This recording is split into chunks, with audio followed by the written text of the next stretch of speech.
Manas, it's 100 dinar, which is 25 sela, because each dinar, each sela is for dinarim. So so Vatanana was taught chemes chadasha, a flask that's new. Even though, you see, what happened was it's new, but it wasn't finished being So, if it wasn't finished being sewn, this flask. So even though it can hold pomegranates in this flask, this it's like a duffel bag or something, that so it's still tar, it's not complete, because you never finished it. You didn't finish sewing up the end pieces. Tafra, but let's say you sewed it all the way up. Vinikra, and then it tore. So then it's Shir Kamatri Moinim. A torn suitcase, you're still going to use. It's not suitcase, it's a bag. A bag. But I'm describing that if it's torn, you're still going to use it. But if you never finished making it, then it's not a keli yet.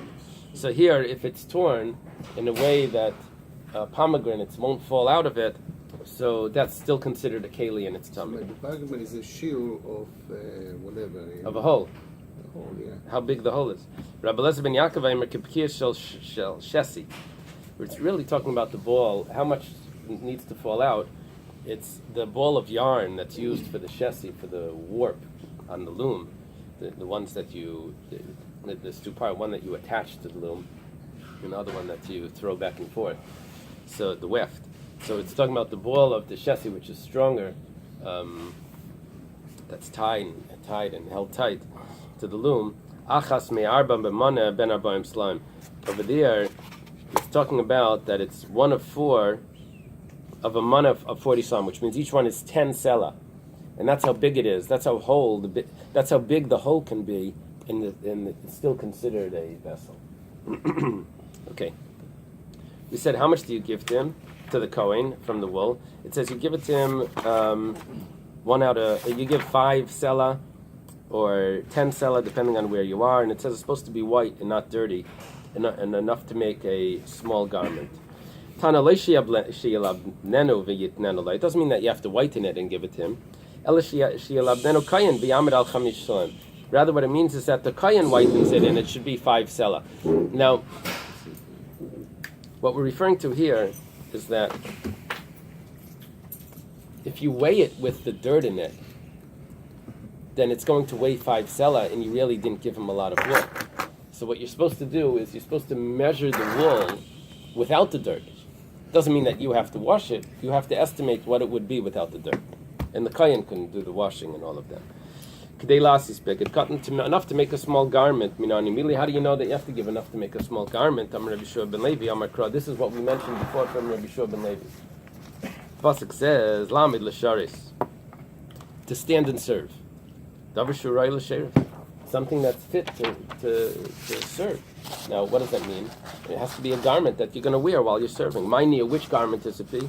Avnei, the belt. Ema me'il. Maybe it's the large garment that the Kohen Gadol wears all the way down, and you have to give him enough to make the large garment. You see, there's a big difference. You say you have enough to make a garment because he needs to serve, but which garment? So it says, Tafasta meruba like tafasta mut tafasta. Whenever you're not sure, if you take the largest amount, they're always going to ask you, maybe it means less. But if you take the smallest amount, at least the smallest amount, that you definitely have. So how much do you have to give to the Kohen? The smallest garment. What's the smallest garment? It's the avnei. Gemara says, "Ve'im kippur shel tzemer." Maybe it's a woolen yarmulke. The Tanya was taught in the Brisa. Kippur shel tzemer is a menachas breish Kohen Gadol v'alat tzitz nasan l'kayim mashenema v'samtay se'al psil tchelis. Maybe it's a small woolen yarmulke that the Kohen Gadol would put the tzitz over, because it says that you put the tzitz, which is the front plate, that goes over the forehead. It had to go over a psil tchelis, over a blue thread of wool, which that we say is the yarmulke. Actually, I'm not familiar with this from any other place, but that the Kohen Gadol wore a yarmulke. I know he wore a hat, but apparently here we have a source that there was some sort of kippah. Amar Kra hu uvanov. So we say no. we are taking from the Kohen to put kippah. No, we take from Reb Nachman Bar Yitzchak that wore a yarmulke because he was a nature to steal. If he took off his yarmulke, one time it fell off, he jumped up and he grabbed something off a tree. So we wear a yarmulke to remember that, to remember Hashem. So, Hu Uvanov, it says him and his sons, Aaron and his sons. That means Davar Shaval Aaron Uvanov, something that they both wear. What do they both wear? A gartel, a belt. They don't both wear the kippah. That was only for the Kohen Gadol. So it says Avnei Nami Leishavi, but the belt is not the same. Why? Because the belt, the Kohen Gadol on Yom Kippur wore a belt that was made out of linen. No shatnez. And when he went into the Kodesh Kodashim, it was just linen. It was pure linen. So Hani Chalaman Damar Avnei Shel Kohen Gadol Loizeo Avnei Shel Kohen Hedyot. If we say that the belt that the Kohen Gadol wore on Yom Kippur is not the one is not the one that the Kohen Hedyot wore, rather the Kohen Hedyot wore one of Shatnez. And the Kohen Gadol also wore one of Shatnez the whole year, but he had to switch it for Yom Kippur. So Shaper, then they do have the same belt. That's when the Kohen Gadol put it on Yom Kippur. So that's the same one that was worn by the Kohen Hedyot. So then they have two different belts. Why are you saying Aaron Uvanov, Aaron and his sons, we need the smallest garment? They have a different belt. The Kohen Hedyot's belt didn't even have wool in it. Yeah, but it's only for Yom Kippur. But the rest of the year, he was wearing the same avnet. That's the problem. The Kohen Gadol wore the avnet the whole year, different than what the Kohen Hedyot wore the whole year.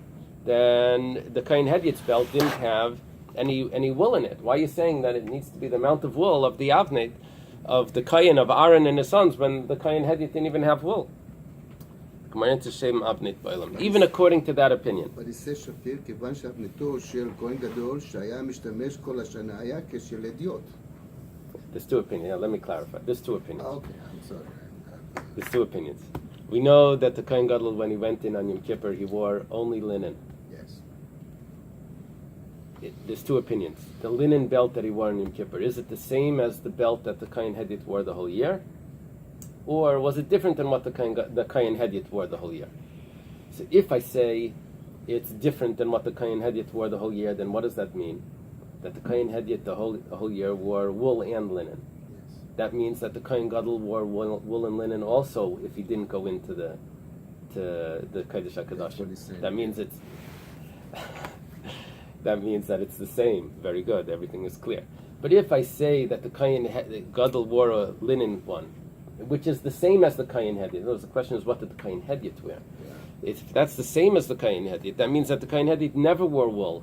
So then we have a problem. The Kohen Gadol's belt was wool the whole year, not on Yom Kippur. The whole year was wool. The Kohen Hedyot's was linen the whole year. It means they didn't have the same belt. So why does it say Aaron Uvanov, that it's the garment for Aaron and his sons? It wasn't the same. His sons didn't even have wool. The Gemara answers Shem Avnei Bailam. At least it was considered a belt, and they both had a belt. I understand that one of them was wool, and that's what we're looking for. If there wasn't enough,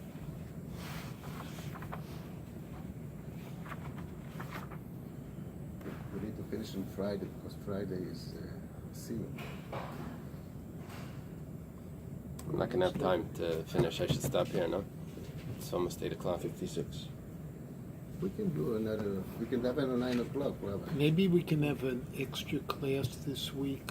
Is that at all possible to catch up? Because Aren't we on schedule to finish Friday? No, we're a page we're not. before. We're missing Well, it's half a day. 42. yeah, Half a day. 42 is half a page. Huh? 42 is half a page. Yeah, but this is 38. yeah, but today was supposed to be 39. No, today's supposed to be 38. 138. Only thing is, I am only halfway down it. First page. So we're a page and a half behind. Let's do this. Let's try to start tomorrow morning at Monday's 30. Can I ask a question? exactly on time. Yes, Want to turn it up? We have 10 here. Yes. Maybe we